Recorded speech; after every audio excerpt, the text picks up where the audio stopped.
Good morning from Sun and Star Farm. My name is Heather. I have a small homestead on an acre of land. I raise Kune pigs. Well, I only have 2 and they're both castrated males, so I'm not really raising them. I would in the future like to get a breeding pair, but right now it's not in the cards. So I have 2 Kune pet pigs, 6 Nigerian dwarf goats. These are my 2 bucks, Apollo and Zephyrus. Up there's Flame, ruling the roost.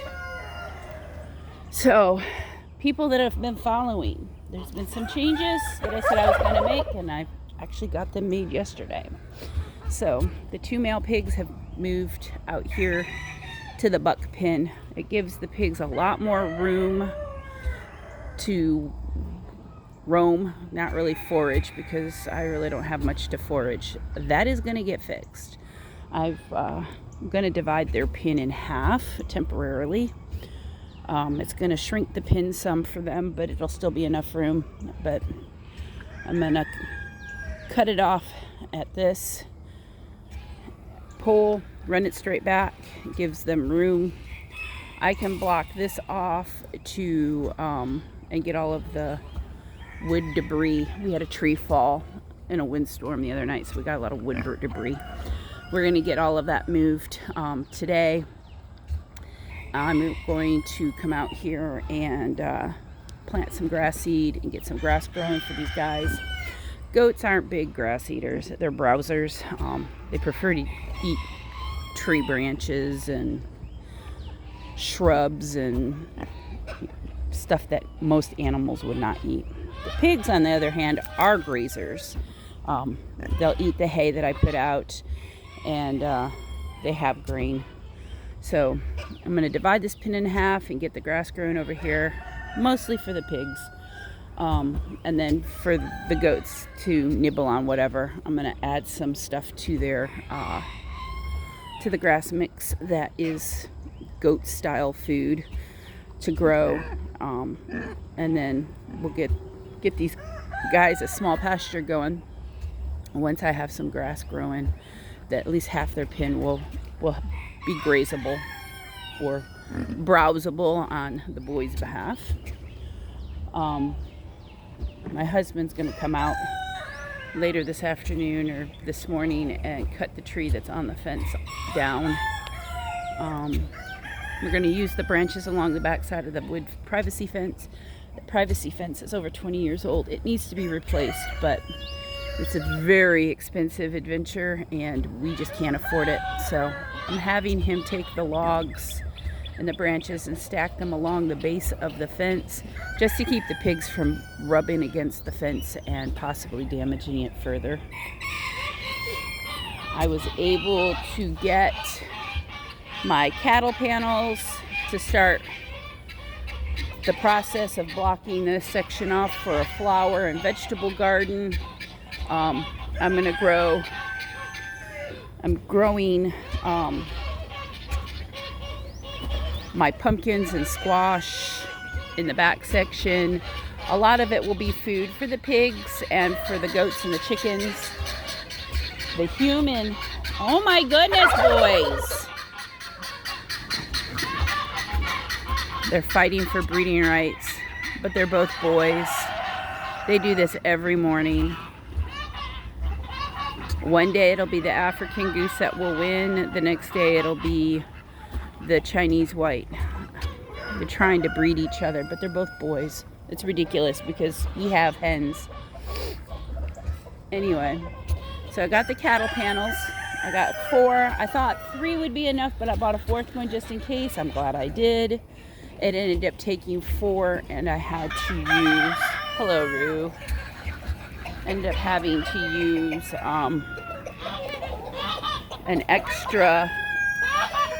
an extra panel that I had of horse fencing.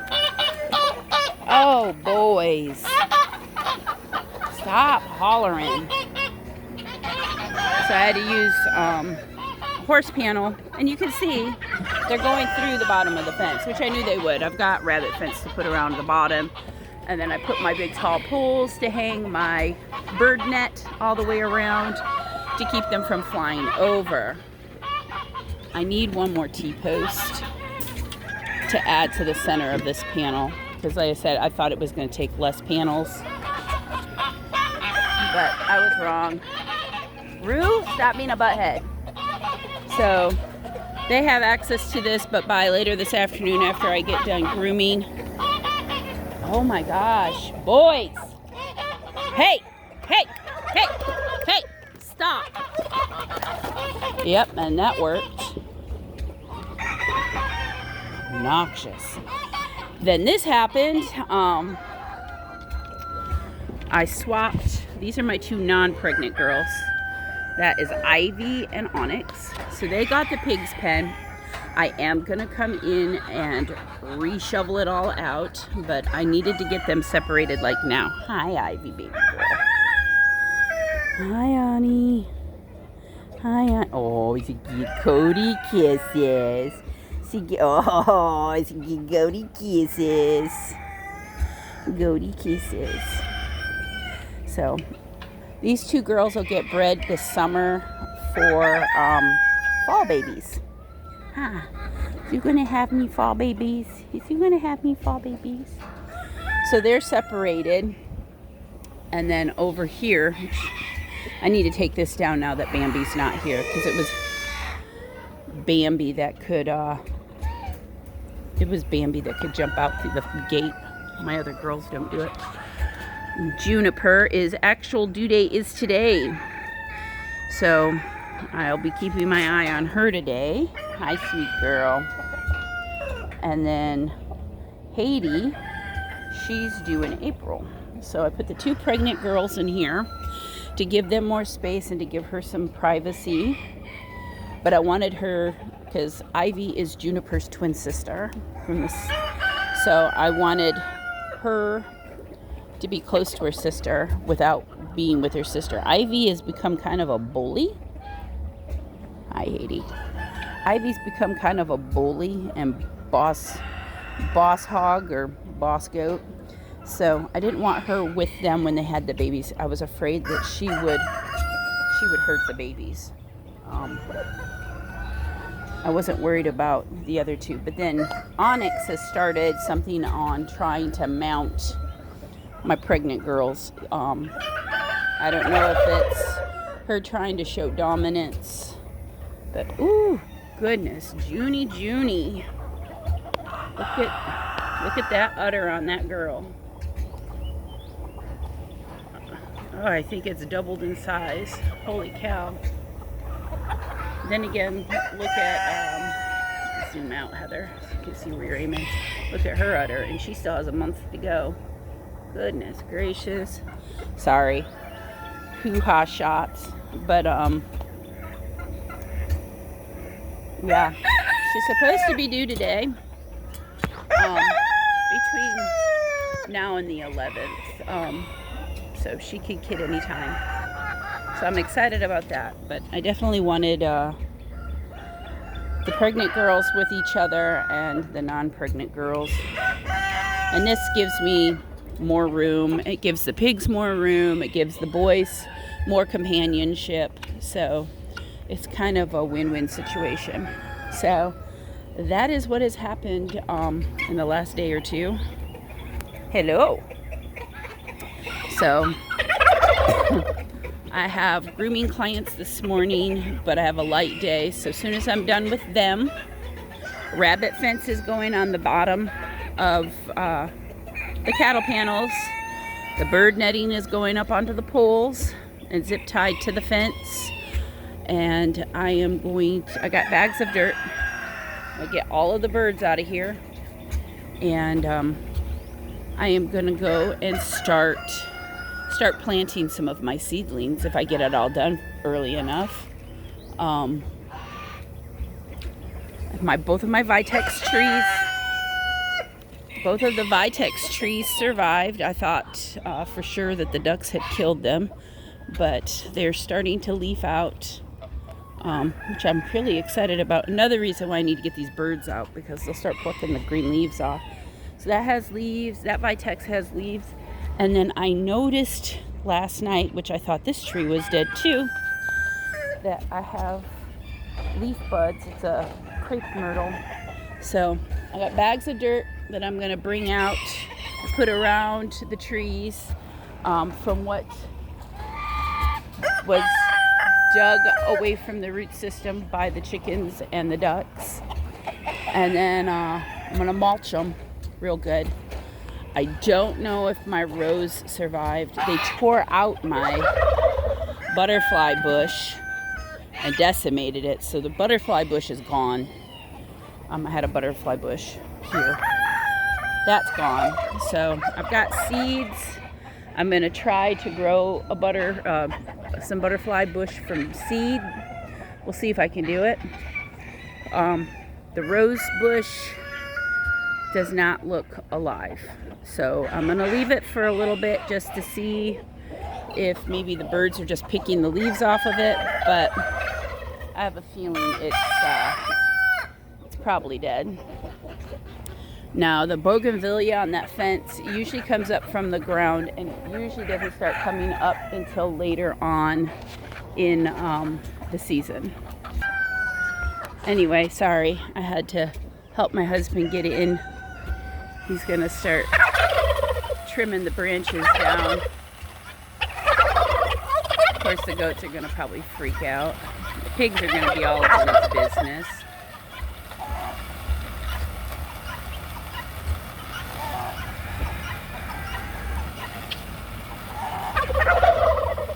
So he's gonna work on that. And I need to go and get ready for my grooming client because she should be here in about an hour. So, but anyway, what I was saying is that bougainvillea that's on that trellis, it will come back up from the ground, but it usually doesn't start coming up until like April. I have a grapevine there too. I don't know if it survived the freeze, so we'll have to wait and see. And then I have two Cape. These are Cape honeysuckles. They're a bushing variety. They're orange. They usually come up from the ground. I don't know if they survived the freeze either, so I'll trim them down, but leave some stems there so I can see where they're at.